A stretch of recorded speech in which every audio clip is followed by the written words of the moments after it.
Jessica Wilson, and you're listening to Making It Awkward.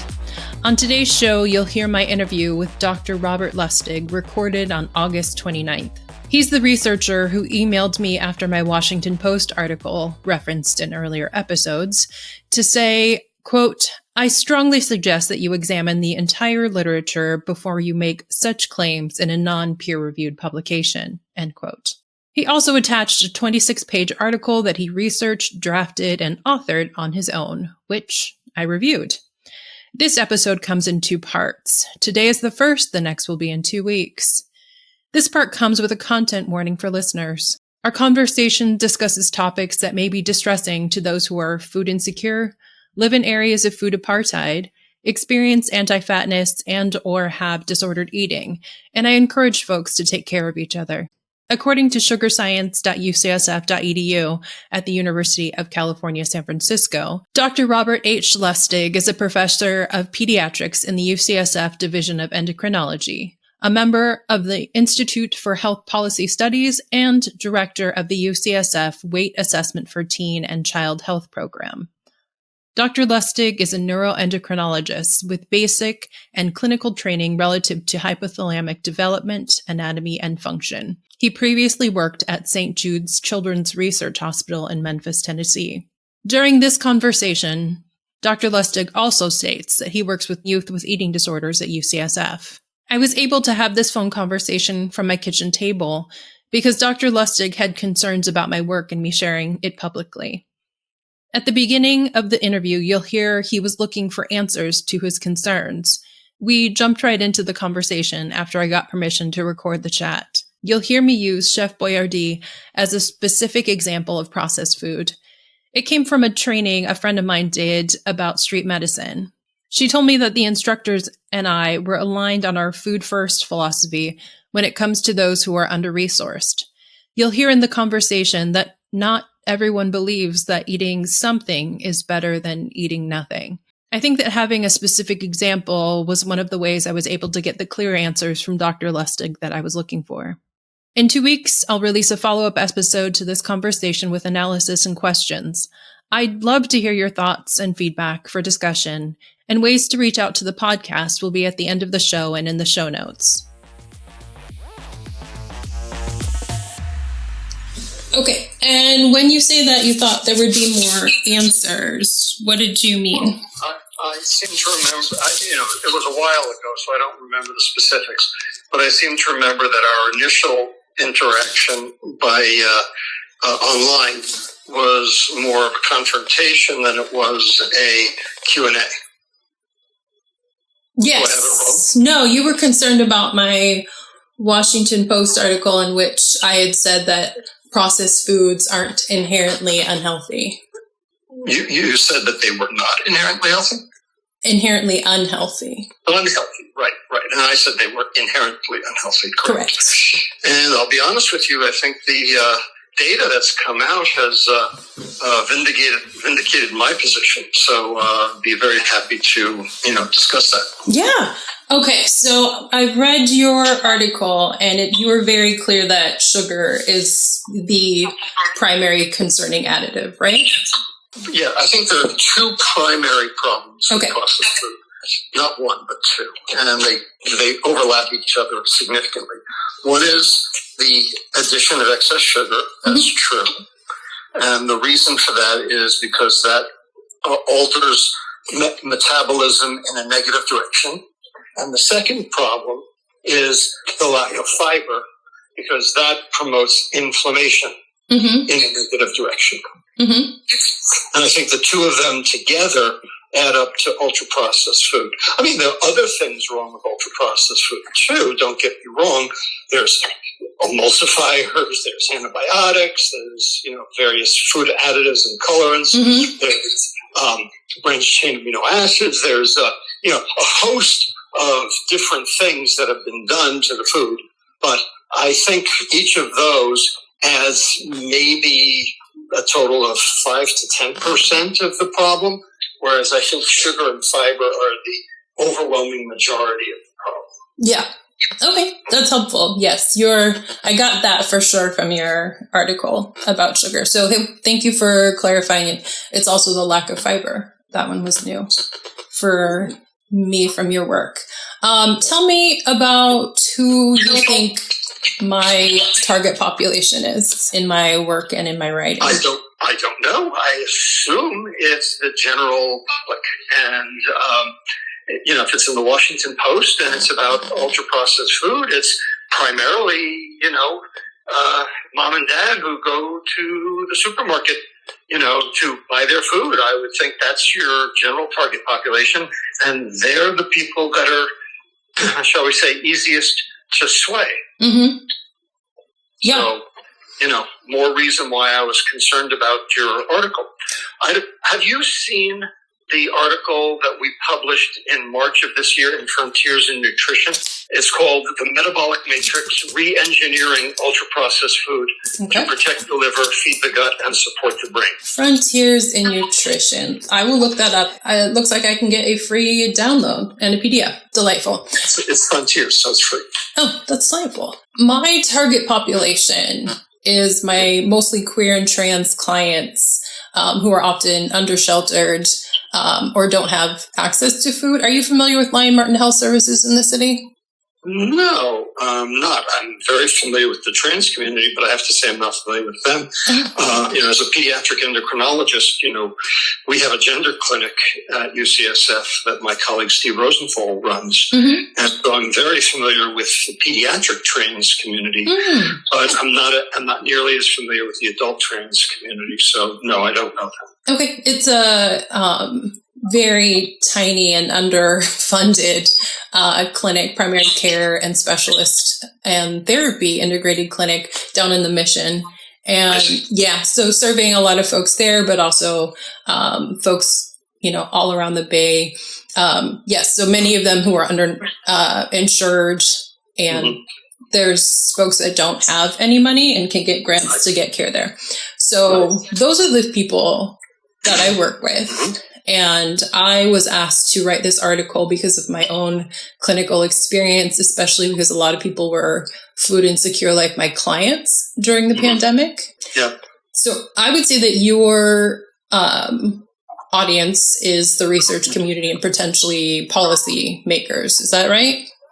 Primarily. Obviously, the general public needs to know this too. Mm-hmm. Ultimately, I understand the trade-off between the cost of food and the cost of everything else. Mm-hmm.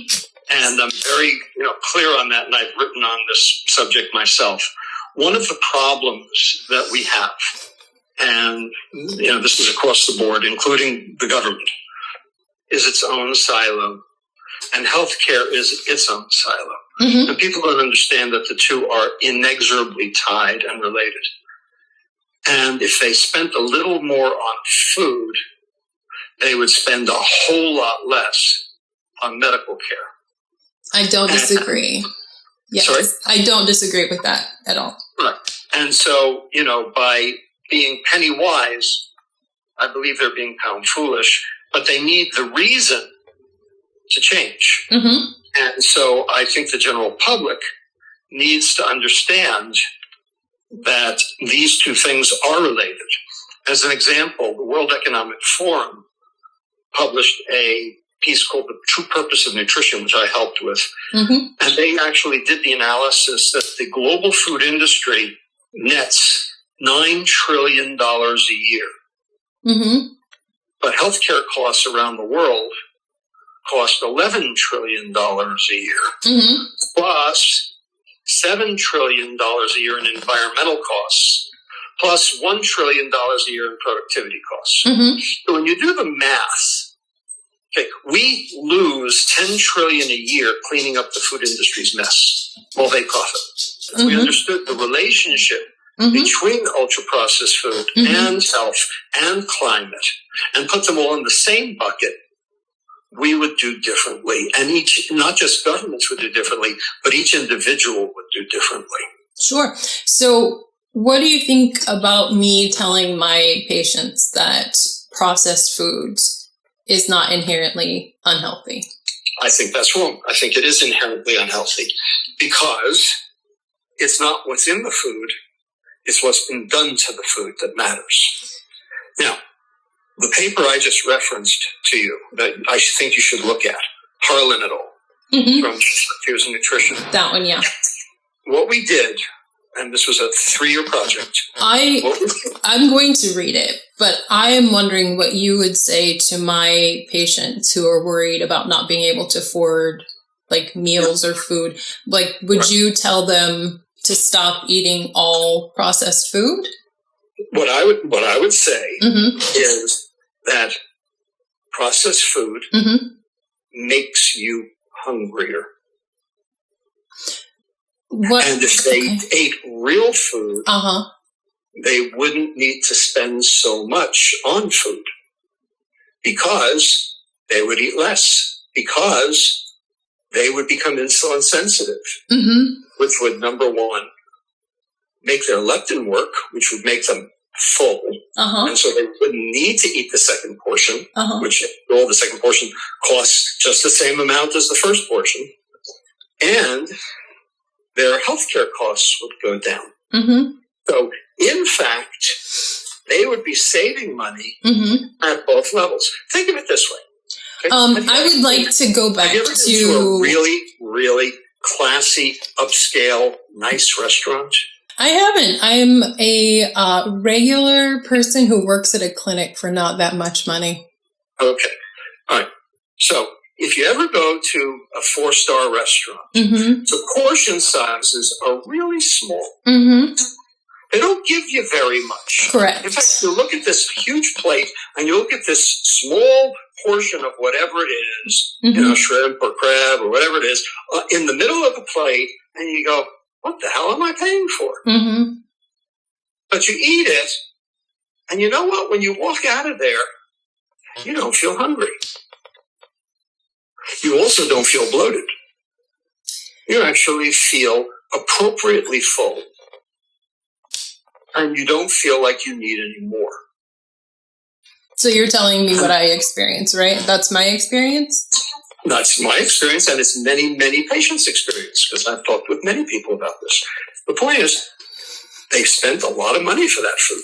Now, maybe that has something to do with it, but there's less sugar and there's more fiber in that food on that plate, and that induced immediate satiety better than any ultra-processed food that they could have purchased would have done.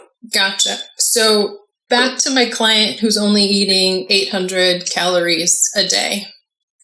Well, the question is, are they only eating 800 calories a day? And chances are that's what they say they're eating, but don't be so sure. And I don't believe in calories.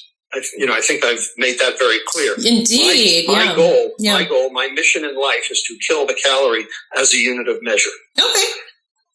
And the reason is because calories are based on how much heat is liberated from any specific food when you explode it in a bomb calorimeter. Right, and depending on the processing. Bomb calorimeters. Yeah, and depending on the processing of food. We generate our energy in mitochondria. And so anything that causes mitochondrial dysfunction is going to be toxic, unrelated to its calories. Well, the primary mitochondrial toxin in our diet is sugar. Fructose inhibits 3 separate enzymes needed for normal mitochondrial function. And it has been shown that fructose liberates fewer ATP. If you liberate fewer ATP, your cell doesn't think you've eaten as much. They still think you're starving. In which case, what are you going to do? You're going to eat some more. So getting your mitochondria in tip-top performance shape is basically paramount to being healthy. I mean, that's kind of the ultimate arbiter of whether or not you're healthy, is whether your mitochondria work right. Well, if you eat ultra-processed food, your mitochondria don't. Okay, so I'm hearing that if the option is processed food or no food, the better option is no food. And you know what? I asked that exact question to the head of the FAO, the Food and Agriculture Organization, Jose Gonzalez de Silva, in Rome. And I asked him that exact question. Which is worse, no food or bad food? I asked him that exact question, and yet he couldn't give me an answer. And we had the discussion afterwards. He said, obviously, no food causes wars, but wars end. People die, but, wars end. Bad food kills more people over a longer period of time, and there's no end. So what's your answer? So actually, I think no food is better than bad food. If those are the two choices. Yes, that is often what I am working with. If those are the two choices, I actually think no food is better than bad food. Okay. I think that was a really helpful question for me to ask you. So, so if the option in like street medicine is, say a can of Chef Boyardee is the only way to get like carbohydrates, protein, and fat, or else you're eating just like a soda or something.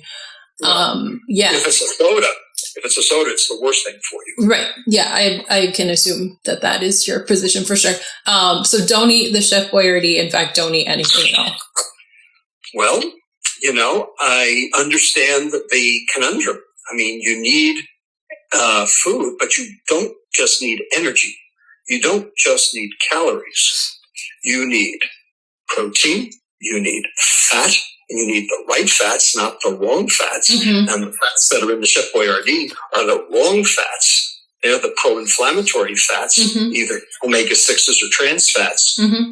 They're not the antioxidant fats like omega-3s and monounsaturates. Okay.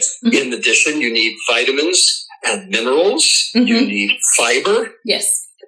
And are there any vitamins, minerals, or fiber in that can of Chef Boyardee? Yeah, they have to be fortified, right? I think all grain products have to be fortified. Well, they're not. So ultimately, if you supply too much of a macronutrient that is toxic in excess, and not enough of the things that are necessary to metabolize them, are you doing yourself a service?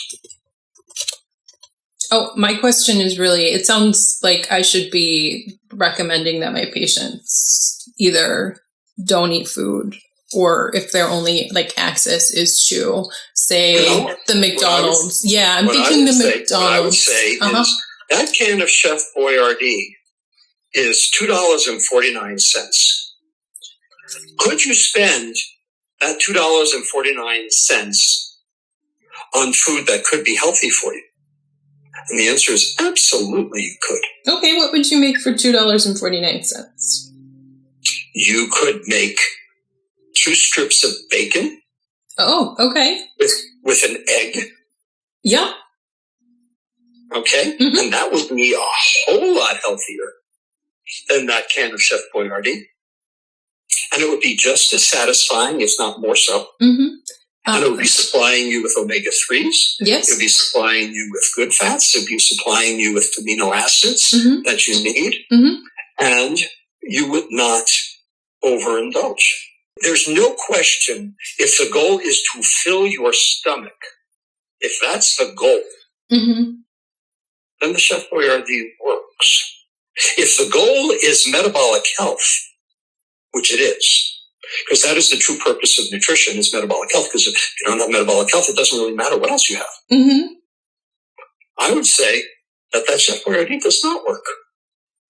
Okay. So can you reapportion that part of your meager, paltry, ridiculously undervalued paycheck to anything that could actually provide and deliver metabolic health? And the answer is absolutely you could. Got it. So for people who don't have abilities to cook, like they don't have the option, what do you recommend if they don't have any of those appliances, perhaps? You mean in a hotel and they don't even have a hot plate? Is that what you're saying? Yeah. So you're talking, that level? Yeah, like I work with people who live on the streets or in shelters and stuff like that. Right, understood.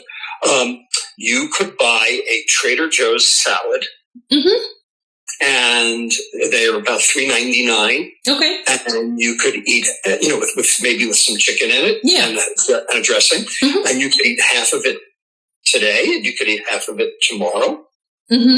And that would be just the same price as that can of Chef Boyardee. And it would be a whole lot healthier, a whole lot better for you. Okay. And obviously, it's not going to fill up your stomach, but that's okay. Because as soon as you become insulin sensitive, your need for all that extra food is going to go away. Because when your insulin goes down, your brain will be able to see the leptin. And when your brain can see the leptin, you'll get full at a much lower level. So a half a Trader Joe's chicken salad is really enough energy for someone. Better than a can of Chef Boyardee. Right. So if I'm only eating half a salad, my hormones will regulate, and that's all I'll actually need energy-wise in a day. Yeah, absolutely. Okay. That's all you would need energy-wise. This notion that you need all this excess energy is predicated on the idea that you actually absorb all that energy. Right. You don't. You don't absorb all of it. Okay? A lot of it is for your microbiome. No, I absolutely believe that, and that processing changes the availability of many different nutrients for sure. And if those calories are going to your fat instead, what's their value? Stored energy for, people for what? For what? People who don't have food. Stored energy so that you can become metabolically ill, so you can get type 2 diabetes, so that you can ultimately die early. If that's the goal, then yeah, sure, go for it. Okay. This has been so helpful. I cannot thank you enough for your time and for letting me record this. I am so, so grateful. All right. I don't know what you're going to do with it, but you are... I stand by everything I said. Are you planning on writing something in response, or how is this? What's the plan? I think I said in my follow-up email to you that I had started a podcast and was hoping to interview you for it. Yeah. Okay. Well, I stand by what I've said. Great. If you take a look at the article that I mentioned, the Harlan article. Yes. Okay. What we did was we re-engineered ultra-processed food to be metabolically healthy by advancing 3 precepts. 3 things. Protect the liver, feed the gut, support the brain.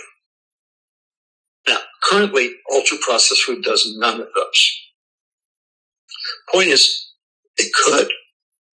There's no reason that you couldn't have ultra-processed food that did do those, but it would require re-engineering the entire ultra-processed food concept.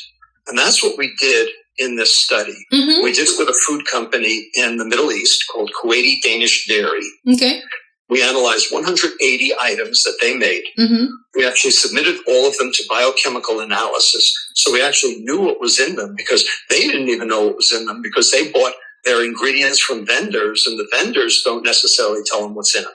So we knew exactly what every single food that they were providing in their portfolio, what it actually did metabolically. We worked backwards based on protect the liver, feed the gut, support the brain. And so we were able to actually re-engineer all of their items to become metabolically healthy, to go from what we call tier 3, which is poison, to tier 1, which is actually something that advances health. And they did it at a price point where the populace didn't know the difference. Okay. So ultra-processed food could be healthy. Great. Currently, it's not. I am looking at it right now, so I will continue. And you mean tier 3 as in like the NOVA guidelines of... No. No, it's a tier system we set up. NOVA, it has classes, class 1 to class 4. Okay. I describe it, class 1 as an apple, Class 2 as apple slices. Class 3 as apple sauce. And class 4 is a McDonald's apple pie. Okay, it's only class 4 that causes the metabolic detriments. What we did was I identified 3 tiers based on the degree of food processing in the KDD products, and recognized that almost all of them were tier 3, and the goal was to move them to tier 1, which basically is still ultra processed, but metabolically healthy because the sugar's been removed, the fiber's been added, the omega-3s have been added, the emulsifiers have been removed, and several other things which you will read about in the article. Great. I am seeing right now the tiering system. Since I still have you, so you mentioned all the emulsifiers and things.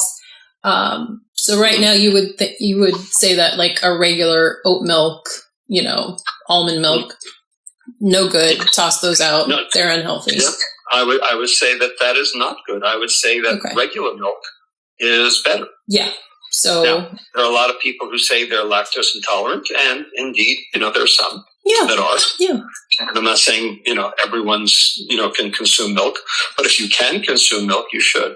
The reason is because of the vitamin D, the calcium, and most importantly, the omega-3s. Yeah. And then all of that vegetarian meat stuff, like just toss it all out, eat beans. Toss it all out. Yeah. It's ultra processed. Everyone thinks, meat is bad. Well, what's bad about meat is bad about imitation meat too. And it's the hemoglobin molecule. So hemoglobin is an oxidant. Hemoglobin causes oxidation. It's iron is a redox component. Well, imitation meat, Beyond Meat, Impossible Burgers, etc. That's soy leg hemoglobin. It's why it tastes decent. It's because of the iron. Well, that's an oxidant too. So people think they're getting away from the problem of meat. They're not. And concerns about saturated fat. And all sorts of emulsifiers and binders and what have you, which are not in meat, which are in, Beyond Meat. Sure. So it's a trade, and it's not necessarily a good one. Yeah. So, and people's concerns about like saturated fat, etc. Like, don't worry about those. Just have lean meat. Saturated fat is not a problem. Okay. So I'm not saying saturated fat is good. Sure. But saturated fat got a bad name. Saturated fat is neutral. Okay. In terms of cardiovascular disease. What's bad is medium chain triglycerides in excess, because they flood the liver, and the liver has no choice but to turn those into palmitate. Okay. And then and omega-6s, which are the precursor of arachidonic acid, which are pro-inflammatory and have been shown the omega-6 to omega-3 ratio is what counts. And finally, most importantly, trans fats. Now, the good news is trans fats have disappeared from our diet because finally the food industry actually listened. Yeah. So MCT oil, also terrible. Not terrible. Not terrible. On a scale of 1 to 7, the best fat is omega-3s without question. Yeah. Then come monounsaturates. Then come polyunsaturates. Then come saturated fat at number 4. So medium chain triglycerides are number 5. Now, is number 5 as good as number 4? No. Could you have number 4 instead of number 5? Yeah. Would it make a difference for certain people that have lipoprotein abnormalities like familial hypercholesterolemia? Sure. They do have to cut their saturated fat. Yeah. And so for them, medium chain triglycerides would be better because they're handled differently. They don't end up in chylomicrons, which can't be cleared. So certain people will do better with MCTs. Certain people will do better with saturated fats. So, you kind of have to know who you are to figure out which one's better. But omega-6s are pro-inflammatory across the board, and trans fats are the devil incarnate. Got it. Yes, I'm only used to MCT oil as it has been used as supplements in like eating disorder and other inpatient. Well, yeah. If it's an eating disorder patient, Yeah. then MCTs are probably fine. Yeah. Because those patients usually are devoid of any fats, and it could help them. Yeah. So do you think that somebody who was poor and didn't have food, like, could end up with the same malnourishment as somebody with anorexia? No. Anorexia is a very different disease. Oh, okay. Anorexia is a body image disorder. It's a psychiatric disorder. Mm-hmm. It is not the same as emaciation. Okay. Emaciation is not good. I'm not saying it's good, but anorexia is a very different disorder. We in pediatric endocrinology take care of both. They are not the same. They are not the same metabolically. Metabolically? Oh, tell me more. Well, anorexia has cortisols off the charts. Yeah. Which are breaking down, parts of your body that shouldn't be broken down. Emaciation, that's not what's going on. What's going on there? What do you mean? In emaciation, like, what's the difference? Well, I mean, there are two kinds of emaciation, right? Okay. There's marasmus. Yes. Which are, the Biafra babies, if you will. Mm-hmm. And there's also kwashiorkor. Mm-hmm. Okay, so what's the difference between marasmus and kwashiorkor? I believe marasmus is no protein and no calories. Mm-hmm. Kwashiorkor is no protein and plenty of calories. Yes. So kwashiorkor gives you the fatty liver. Mm-hmm. Kwashiorkor gives you the edema. Marasmus doesn't. Well, you also you get fatty liver, you get hypoproteinemia, you get altered immune response, but it's not marasmus. Emaciation is like marasmus, but yes. Kwashiorkor is like cirrhosis of the liver, it's fatty liver disease. Well, America basically has first world Kwashiorkor. Gotcha. So marasmus versus anorexia. What do you think the difference is there? Right. Well, anorexia is not just due to body image; it's due to the high cortisol. And that's not happening in marasmus. And that's not happening in marasmus. Interesting. What do you think that's about? I don't know. Oh, okay. I don't consider that, but they're different. They're not the same, and they have different outcomes. And it's a lot easier to treat marasmus than it is anorexia. Yeah, I definitely agree. Even though caloric restoration can help both, I am sure. Well, yeah. How do you get caloric restoration in an anorectic? I mean, you can put a tube down their throat and feed them, and as soon as you pull the tube, you're right back where you started. Mm-hmm. This was, again, let me thank you for your time. I know that September is incredibly busy, but if you could save my number if you want, so that every time I call for follow-up questions, you'll know whether or not you want to answer them or not. Okay. But I would love to consult, I'm sure, again someday. Okay, sounds good, Dr. Wilson. Thank you so much. Take care. Our podcast takes off. Okay, thank you. Have a great time in travel. Thank you. Bye-bye. Bye-bye.